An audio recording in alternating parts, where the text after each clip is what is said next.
es una experta, una investigadora, junto con su esposo, lamentablemente fallecido en Chapstegui. Hicieron una investigación, William, Sí. para el Archivo General de la Nación sobre Eduardo Brito. Interesante. ¿Y quién más que doña Blanca, precisamente Delgado Malagón, para hablar sobre Eduardo Brito? Buenos días, doña Blanca Delgado Malagón. Un honor para nosotros tenerla en la opción de la mañana. Muchas gracias. Bueno, empezamos. Sí, Claro que sí, claro estamos que sí. al aire, doña Blanca. Qué bueno que usted está dispuesta a compartir sus conocimientos, su investigación, para que los dominicanos conozcamos más de este señor que hizo tantos aportes y que muchos ni saben quién es. Bueno, realmente el gran desconocido del país es Eduardo Brito, porque nadie se podía imaginar que una persona que nació en el ranchito, en una sección de Altamira, de Puerto Plata, el 21 de febrero del 1906, o sea, donde ni siquiera había caminos vecinales ni nada de eso, pudiera llegar a donde llegó. Sí. O sea, él nació, era hijo de una señora llamada Liboria Aragonés, su padre no lo reconoció, y siendo un niño, su madre se fue a Puerto Plata porque necesitaba mantenerlo y se fue a trabajar a un hotel, a un restaurante Venus, Sí. en Puerto Plata, siendo él un niño de 12 años más o menos. Y él fue el muchacho demandado de Puerto Plata, le ayudaba a la mamá, fue aprendiz de herrero, zapatero, estibador de muelle, fue de todo ahí. Sí. Entonces, cuando creció, ya un adolescente, se fue a Santiago, ya de 15, 16 años, a buscarse la vida, porque realmente era una persona que no tenía sustento por ningún lado, solamente su pobre madre que lo había mantenido. Y en Santiago, que era un centro ya económico importante, donde habían familias adineradas, donde había mucho dinero circulante por el tabaco, habían familias extranjeras que le tenían gustos ya mucho más avanzados que los que se destilaban en esa época. En Santiago se había creado incluso una orquesta filarmónica antes de que hubiera una orquesta sinfónica en la capital. Sí. O sea, Anselmo Copelo, que era el dueño de la tabacalera, el presidente de la tabacalera, había llamado a los músicos dominicanos, Luis Rivera, Luis Alberto Hernández, Pancho García, todos los músicos dominicanos importantes vivían en Santiago porque tenían una fuente de trabajo. Sí. Entonces, Eduardo Brito fue a Santiago y él fue como un niño desvalido y trabajaba como limpiabota en el Parque de Santiago. Sí. El Parque Duarte. En el Parque Duarte. Doña Blanca, Ajá, para ir fortaleciendo esto, dice el Chino Méndez, Ajá. que lo conoce, lo ha oído mencionar y además una figura sí. que tiene mucha historia de este país. Dice el Chino Méndez que Eduardo Brito fue sonero en 1920, se trasladó a San Pedro de Macorís. Ah, no, eso fue después. Sí, fue después, sí, y donde él formó el grupo Los 20, Sí. para trabajar, como usted dice, Sí. y que incluso él interpretaba temas que se mantienen todavía en el gusto dominicano en materia de Navidad. Dice, fueron los temas que él interpretó como sonero, Aguinaldo Dominicano y La Triste Realidad. Dice Sí. Chino Méndez que me manda una nota aquí para fortalecer lo que usted está diciendo. Continúe, doña Blanca. Pero continuando la crónica, exacto, Eso él viene, era eso limpiador. viene Sí. porque San Pedro de Macorís fue después. Sí, Sí. fue después, exacto. Ok, entonces en Santiago, él, bueno, como todos esos muchachos, se la buscaban, limpiaba zapatos, le cantaba, mientras tanto era un tipo muy extrovertido que Sí, cantaba, sí. y las personas que lo oyeron cantar, don Julio Alberto Hernández, Sí. oyó esa voz y dijo, pero este niño tiene un talento increíble. Entonces el Julio Alberto Hernández lo empezó a guiar y lo llevaban a dar serenatas. Cuando necesitaban una voz para dar una serenata, le pagaban unos A chelitos él. y él cantaba. Mira, para que tú veas. Bueno, era limpiabota, le cantaba. Entonces llegó un momento en que su talento se dio a conocer a un punto que decidieron probar a ver si él podía cantar en un cuarteto de una ópera que iban a presentar en el Teatro de Santiago. Sí. Y lo pusieron a cantar con Catalinita Jaques, que era una soprano muy importante dominicana. De la época, sí. De la época, sí. Y bueno, cantó un cuarteto Rigoletto, le voy a decir con quién ahora mismo, lo tengo aquí, espérese, se me fue la mano. Y realmente fue un éxito. Sí. Fue un éxito, o sea, se dieron cuenta que tenía un talento extraordinario. Empezaron a utilizarlo ya como cantante. Él siguió siendo limpiabota y siguió siendo un muchacho. Lo buscaban para todo, para todas las fiestas de las casas de familias ricas. Él cantaba en la fiesta como animador, que eso se usaba mucho, todavía se usa, que la gente lo invita, o sea, invita a los artistas. Y entonces, en un momento dado, él decide irse a San Pedro de Macorís. San Pedro va al este. Al este. Bueno, él cantó el cuarteto Rigoletto y ya se empezaron a tomar en cuenta que él era una persona que tenía talento. Él siguió buscando de la vida y se fue a San Pedro de Macorís, que era otro polo económico que había en el país, con la cuestión del azúcar. Ahí habían ingenios azucareros, habían la industria azucarera. Estaba la Puerto Rico Sugar Company ahí en esa todo época. eso. Entonces ahí también él empezó primero a trabajar en el muelle como cargador, se hizo un cuerpo muy atlético, o sea, se fue formando ya como adulto, y entonces lo empezaron empezó a cantar con tríos de bohemio y demás, y en un momento dado allá se hacían unos carnavales cada año de las familias ricas, como se hacen aquí ahora en Punta Cana, sí, unos carnavales muy lujosos. Y se hizo un carnaval con Amelia Forteza, que era una hija de uno de esos cubanos ricos.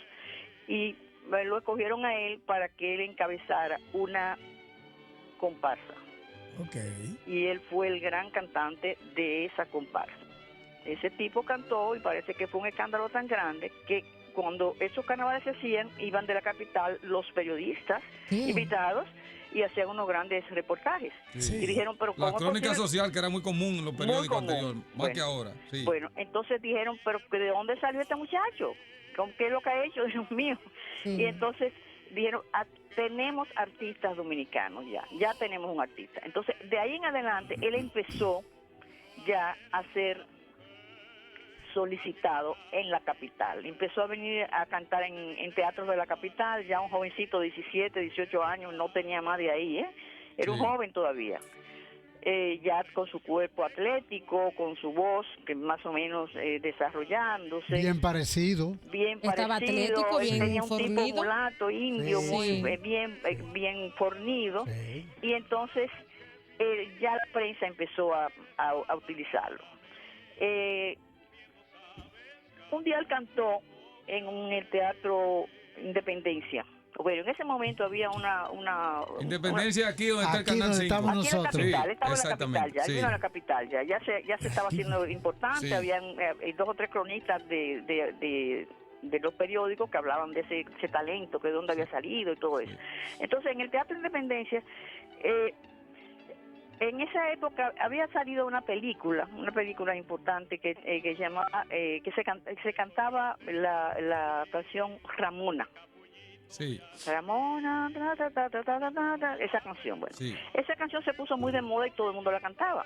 Y él cantó en el Teatro Independencia. Ay, mi madre. Esa canción. Eso fue un escándalo tremendo, porque el tipo ya tenía voz, ya tenía soltura, y parece que fue un éxito tremendo. Ya dominaba el escenario. Ya lo dominaba. Pero naturalmente, intuitivamente, porque no tenía ninguna formación. Entonces, ¿qué pasa? Que dentro de ese público había una joven que había llegado recientemente del extranjero, que había estudiado en colegios en Francia, en Estados Unidos, hablaba inglés, hablaba francés. Bien formada, educada. Bien formada, muy bella. Recursos económicos. Bueno, ella no era que ella tuviera recursos económicos, sino que tenía una madrina rica que se la había llevado porque no tenía hijas. Entonces, esa se llamaba Roselena Bobadilla. Ella es tía de Pastos Cepeda. Sí. Bueno, esa joven acabó de llegar y ella se sintió, cuando vino aquí, yo dije, ay, pero yo no puedo vivir en este país porque esto está demasiado atrasado. Ay, madre. Y cuando vio a ese muchacho, fue al camerino y le dijo, ay, yo quiero que usted me enseñe esa canción, por favor, que yo quiero aprendérmela. Bueno, parece que le dijo algo más, porque a los 15 días se casaron. Amor a primera vista, ¿eh? Wow. Entonces, Imagínese, para esa eso época. fue una unión Sí. perfecta, porque él necesitaba una persona que lo educara Sí. y que lo refinara, Sí. y ella necesitaba una persona con quien salir del país. Claro.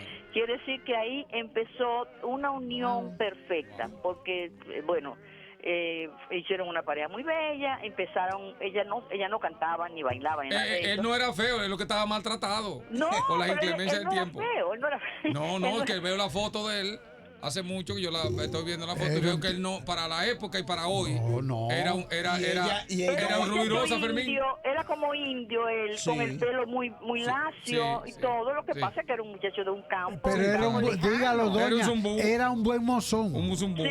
Sí. Era un buen mozón. Bueno. Y Rosa Elena Bobadilla, Ah, hermosa. ni se diga, ni Una se diga. muñeca. Bueno, Roselena Bobadilla era muy bella y sobre todo venía con todo el refinamiento de haberse educado en medios superiores, donde ella había estado en teatro, en sí. cine, en todas esas cosas. Ella conocía cosas que él no conocía. O sea, que ella le sirvió a él.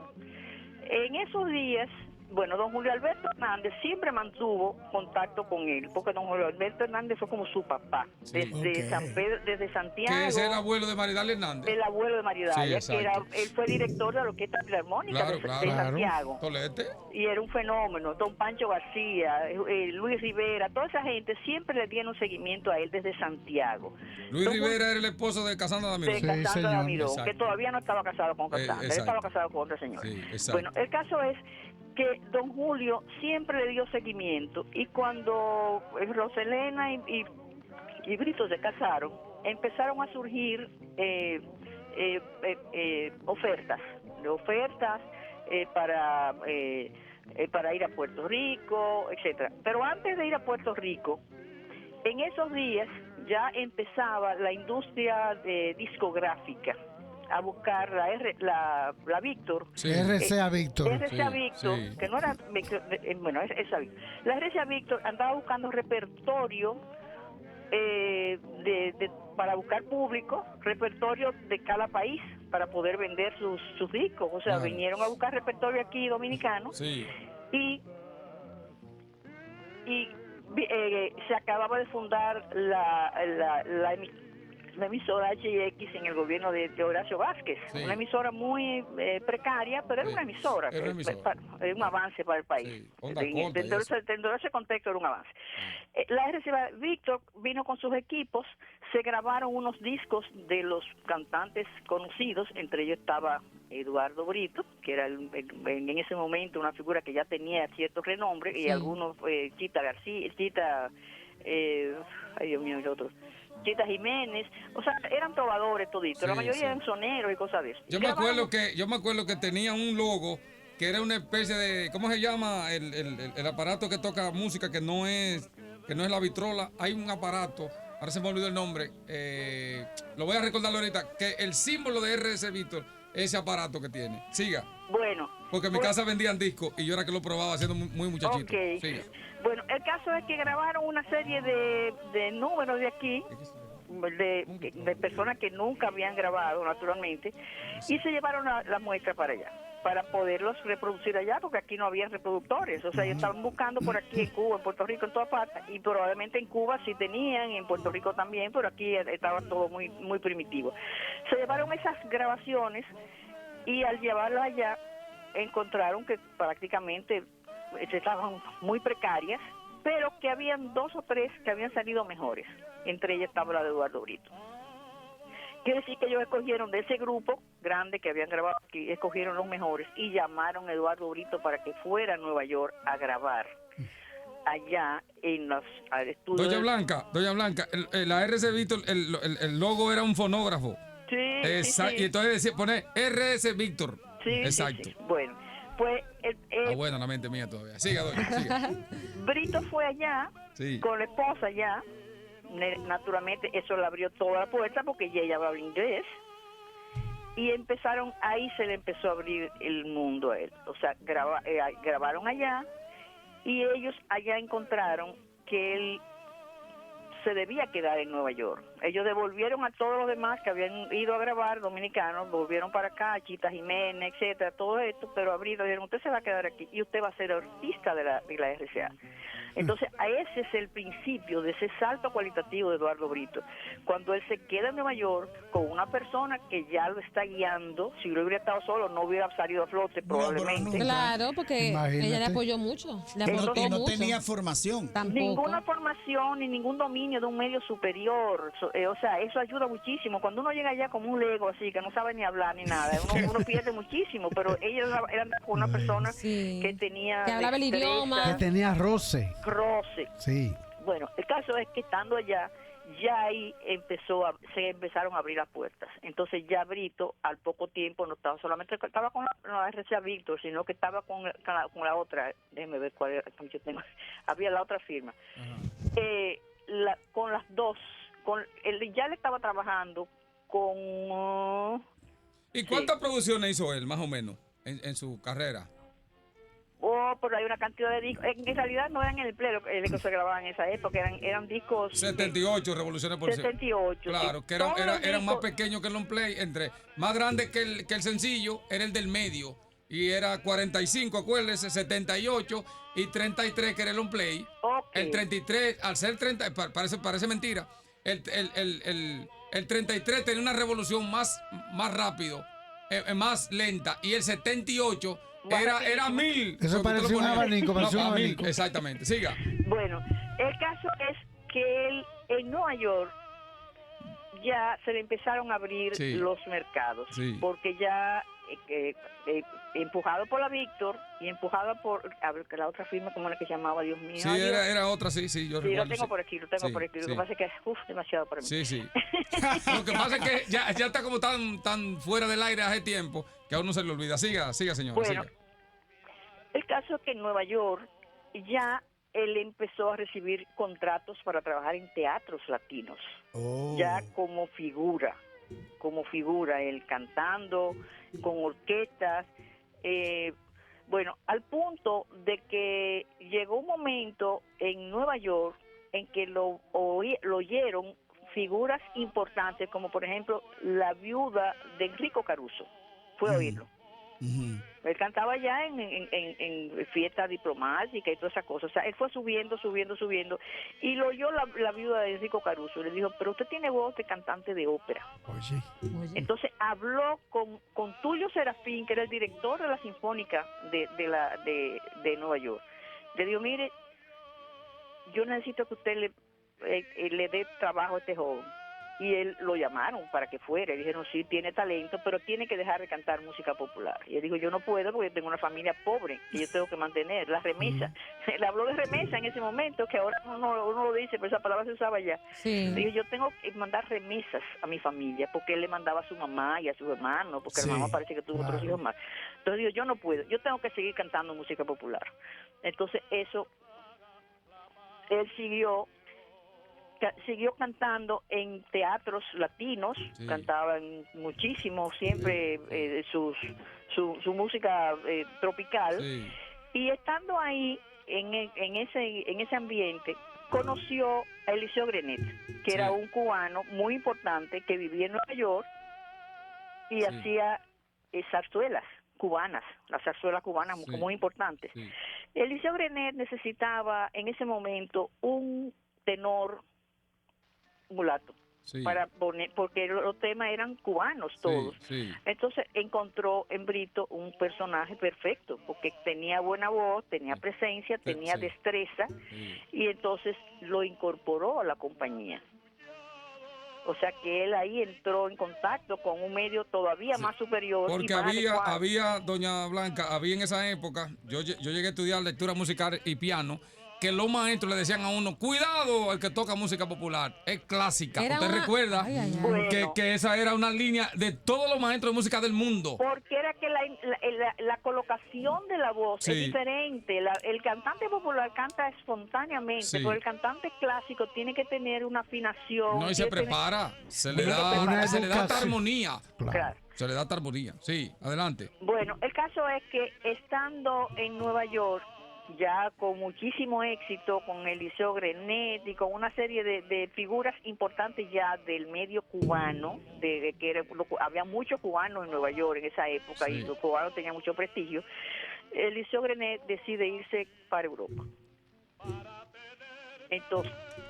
Entonces se fueron a España con Eliseo Grenet, con las zarzuelas cubanas, que fueron un escándalo ya también. Entonces ahí fue que Benito echó para adelante, porque realmente él era una figura muy espontánea, muy natural. Su voz era totalmente diferente a los cantantes conocidos, que eran todos de escuela, pero aunque cantaran música cubana, en Cuba se estudiaba mucho en conservatorio. Sí.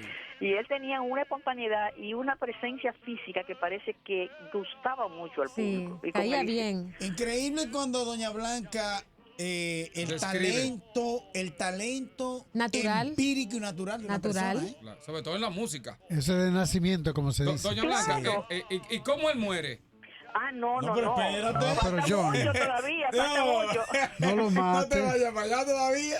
Oh, no, pero matar porque ahora que falta. Bueno, él en España le fue muy bien. Y después de haber cantado con Eliseo Grenet, con la compañía de Eliseo Grenet, él fue contratado por otras compañías también, que se fue adentrando más en el ambiente español y empezó a cantar zarzuelas españolas. Y de ahí viene los gavilanes y todas esas cosas, que es otro género diferente. Ese es mucho más exigente que la zarzuela cubana. Porque la Ok. zarzuela cubana tiene un poco de picardía, pero la zarzuela ya La española es más clásica. la española es mucho más clásica y más demandante. Y ahí él se comió a todo el mundo, realmente. O sea, Hipólito Lázaro y toda esa gente se pusieron a nivel de él. Ese tipo tenía una presencia que parece que era muy llamativa, era muy espontáneo, muy natural, pero tenía una voz que era una voz que tenía una extensión enorme, una potencia enorme y tenía una naturalidad cuando actuaba que parece que gustaba mucho en el público allá. Bueno, el caso es que llegó un momento en que tenía tanto éxito, que actuaba por aquí, actuaba por allá, le grabaron, la Odeón le grabó muchísimo, y llegó un momento en que él formó su propia compañía. Su Pero propia bien. compañía, porque ya en todo ese trayecto su esposa le había encontrado la vuelta al baile cubano, etcétera, mientras estuvo en Nueva York. Y entonces decidieron formar una compañía de música cubana en España, una de producción, donde bailaba muchas rumbas, muchas cosas. Él cantaba, ella bailaba, había muchísimos bailarines, yo tengo la foto y todo eso, y le iba muy bien, muy bien, muy bien. Entonces empezaron a hacer gira por toda Europa. Sí, y grababan. O sea, él grababa, él cantaba. Realmente ellos llegaron a ser ricos. Llegaron a ser ricos con su trabajo. Definitivamente fueron. Pero ¿qué pasa? Estando en Barcelona, que le fue muy bien en Barcelona, y hay que pensar lo que es Barcelona, que esa es una de las regiones más exigentes con los artistas, porque los catalanes son la gente más... más necia del mundo. dígalo. Lo digo. Nariz para. Ah, no. Sí, muy narípera. Y ahí él fue una estrella. Tenían una casa grandísima, tenían una compañía, tenían de todo, pero le cogió la guerra. Y ahí fue que se le viró la tortilla. O sea, él, le voy a leer un poco lo que pasó cuando la guerra. Dice aquí, Eduardo, él dijo, en el momento que tuvieron que salir corriendo, porque donde ellos vivían quedaba cerca del Odeón, y bombardearon la Odeón, y le estaban cayendo la bomba cerca de su casa, y tuvieron que salir corriendo y dejarlo todo, su prenda, su dinero, todo, y irse corriendo. Entonces, de ahí en adelante, él hizo una declaración donde dice, tuve también compañía propia. En total, hasta la guerra, que me sorprendió en Barcelona, al mes de estallar la rebelión, salimos para París. Y desde entonces formé un trío con mi esposa Elena, que había trabajado ya por su cuenta en revistas y variedades conmigo, en la zarzuela, y su hermanita Cookie. Bueno, cuando ellos se fueron de aquí, Ruth Elena tenía una hermanita pequeña, de 10, 12 años, que parecía como que no iba a hacer nada. Y esa niña fue creciendo y se convirtió en una estrella. Entonces, ella formaba parte del grupo de cubanos y ella bailaba y todas esas cosas. Entonces ellos, cuando se fueron de Barcelona, que ya tuvieron que abandonar todo España, porque España se volvió un infierno en ese momento, ellos tuvieron que empezar a subir hacia Europa. Entonces se fueron a París, pero sin un chele, o sea, lo dice aquí. El triunfo de Brito en la Madre Patria fue rápido, fulminante, definitivo, y en todas partes tuvo el aplauso unánime del público, que llegó a ver en él uno de sus grandes favoritos. La guerra de España cambió de repente el panorama de su vida, dejándolo sin trabajo y sin blanca, sin dinero. Cuando tras muchas peripecias y dificultades pudo salir de Cataluña, donde lo sorprendió la contienda, tuvo que hacerlo casi con lo que tenía puesto. Ni siquiera sus joyas ni los de su mujer lo dejaron pasar los más o menos parciales vigilantes de la frontera. O sea que se fueron con una mano adelante y una atrás. Aquí dicen sin un quique. Eso es. Bueno. Y también dicen sin ni uno. Bueno, sin un chele. Sin un chele y sin nada, sin prenda, sin nada, que ellos parece que habían acumulado muchísimo porque llevaban una vida muy opulenta. Era rico, usted dijo. Bueno, entonces se fueron a París. En ese momento estaban estrenando un sitio ¿cómo se llama? El Mogador. Es una sala. Yo fui incluso a buscar este material cuando yo fui a París y me dieron el certificado de que él había trabajado en el estreno del Mogador, porque él llegó y él dijo: yo soy Eduardo Brito, fulano de tal, y entonces lo pusieron en el espectáculo inaugural. Quiere decir que él tenía prestigio todavía en ese momento. Entonces él actuó en el Mogador y empezó a buscar trabajo por aquí, por allá. Se fueron como la muchachita había crecido en el Mogador, ya ellos trabajaron como trío.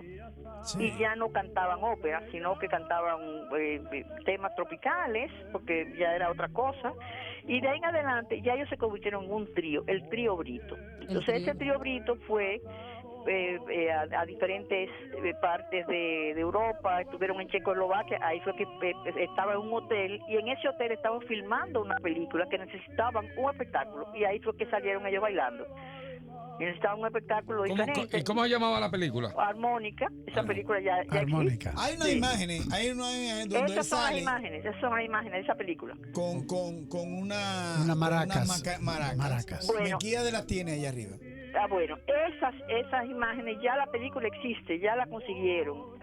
Un joven de aquí lo buscó y la consiguió, incluso está en internet. Sí, en YouTube, claro. En YouTube. Bueno, ahí ellos fueron ahí, estuvieron en Rumanía, hicieron todo un recorrido por Europa. Entonces, en un momento dado, la guerra siguió subiendo, porque la guerra no se empezó en España, pero siguió la Segunda Guerra Mundial.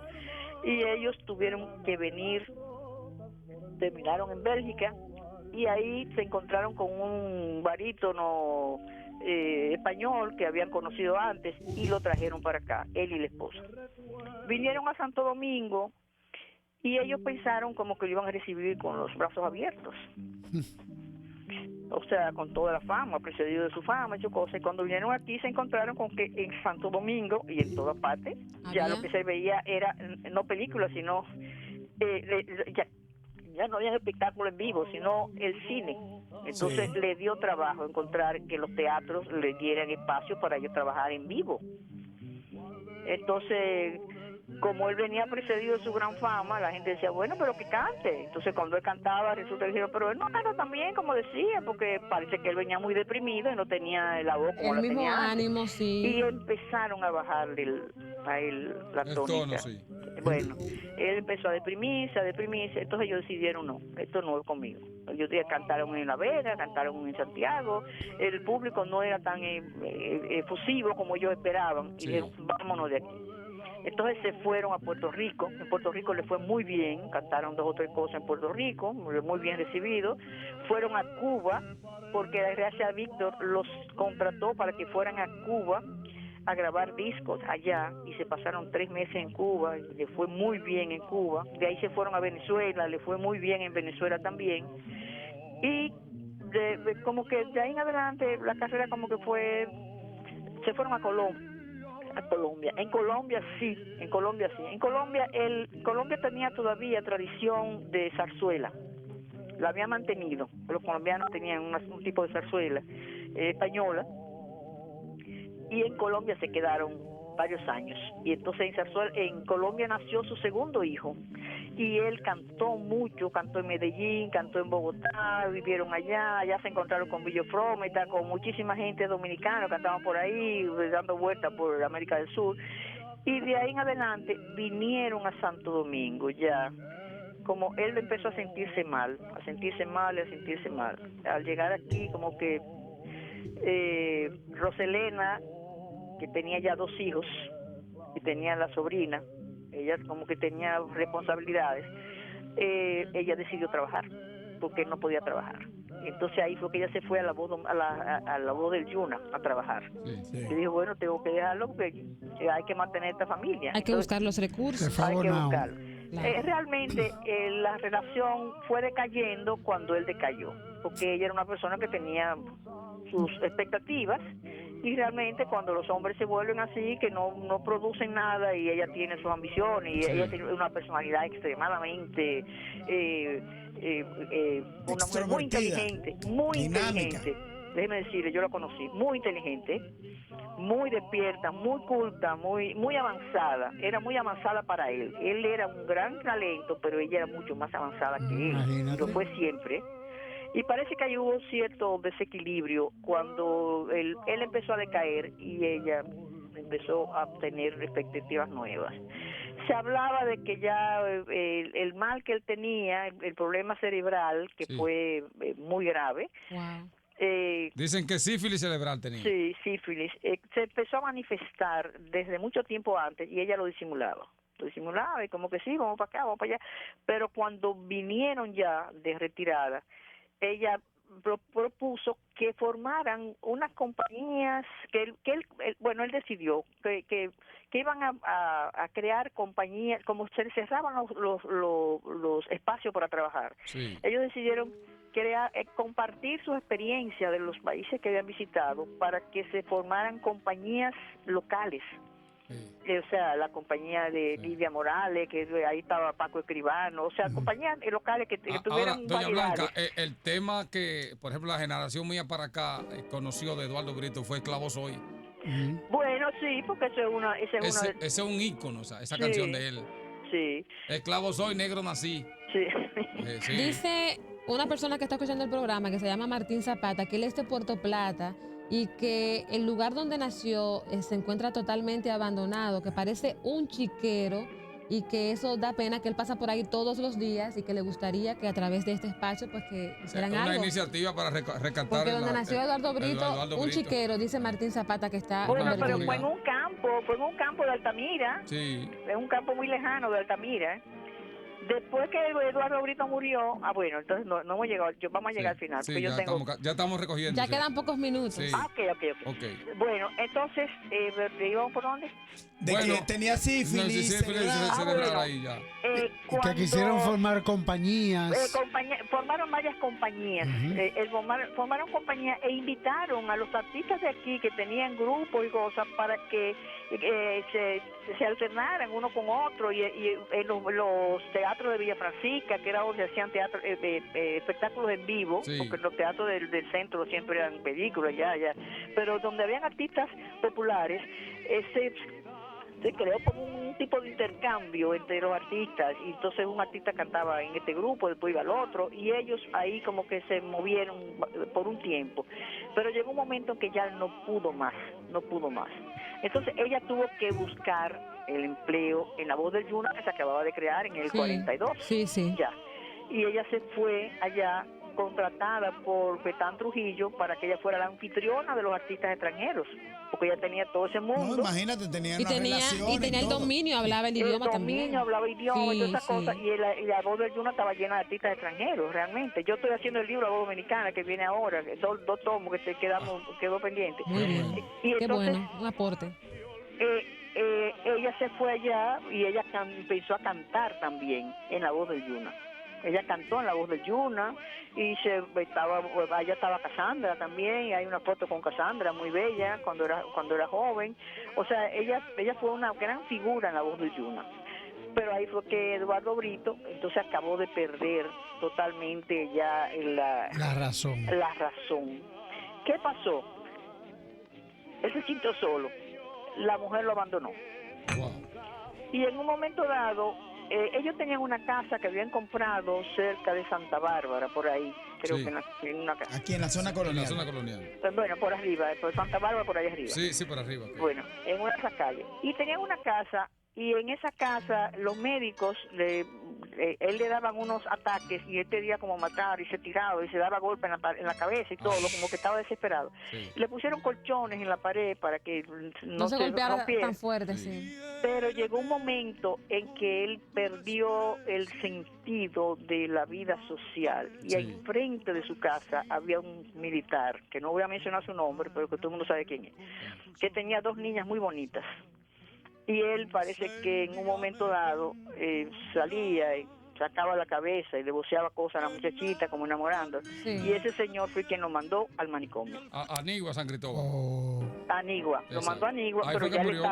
ya lo había perdido prácticamente la conciencia, o sea, ya no sabía de lo que hacía, La nada de razón, eso, Wow. abandonado por la familia, abandonado por todo el mundo, y entonces ya lo llevaron ahí. Realmente fue muy corto el periodo que pasó allí, pasó Sí. como 2 meses solamente, Y murió ahí. y ahí murió. ¿En el año qué año?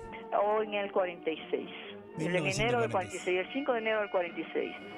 Si yo le Doña voy a Blanca, vamos a tener que hacer otro programa Ya se acabó el tiempo. Doña Blanca, para, a mí- para llegar entonces a después de la muerte de Eduardo Brito, el homenaje que le hace Joaquín Balaguer. no, por- yo lo tengo, yo le voy Pero a es que, no, mandar el es disco. que no da el tiempo. Ah, no. Doña Blanca, ¿y es verdad que su hermano Pedro Delgado Malagón, el ingeniero, también es pianista?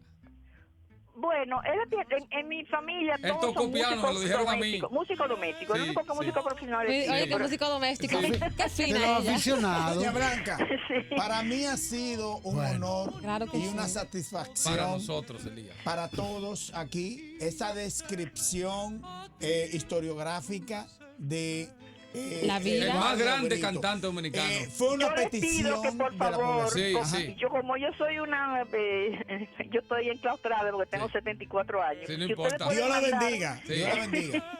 Manden a buscar a mi casa, yo Sí. le voy a mandar. Yo el voy para su disco- casa. Sí. Pues cuando quieran. Le voy a dar el disco de Eduardo Brito que hicimos, que Sí. lo hice yo porque Aristi estaba muerto ya, pero estaba hecho. Sí. Simplemente yo hice la edición. Míralo ahí, mira qué Y chulo. entonces el disco de Antonio Mesa, que es otra figura Sí, importantísima. que dice que fue el primero que grabó, el primer artista dominicano El que primer grabó. artista que grabó, Fue Antonio pero él Mesa. no tuvo la proyección internacional No, de Brito, sino no, que él claro, era, claro. él fue con... Le pasó Rafael como a Hernández. Rafa, el soñador, así mismo. Sí. Así es. Bueno. Gracias, doña Blanca, muchas Doña gracias. Blanca, para mí Encantada. y para Perdónenme nosotros. que yo soy placer. novata, estoy debutando por la radio. No, no, Un pero placer. se oye muy bien, Gracias. muy bien. Gracias de verdad, Bye, bye. doña Raza, doña Blanca, Delgado Malagón. Dijo un oyente, exquisita esa dama. Sí, Sí, digo así, señor. es verdad. Exquisita. Ay, Sí, Dios mío, señor. gracias. Bye, De bye. Sí. verdad que sí. Señores, hasta aquí la jornada de la opción de la mañana. Creo que hemos llenado las expectativas de nuestra petición, la petición que nos hacía Marilyn Pichardo sobre la historiografía de Eduardo Brito. Esa es la idea, llevar cultura a nuestro... a Eso nuestra trajo población. emoción. ¿Verdad que sí? Señores, hasta el lunes si Dios quiere.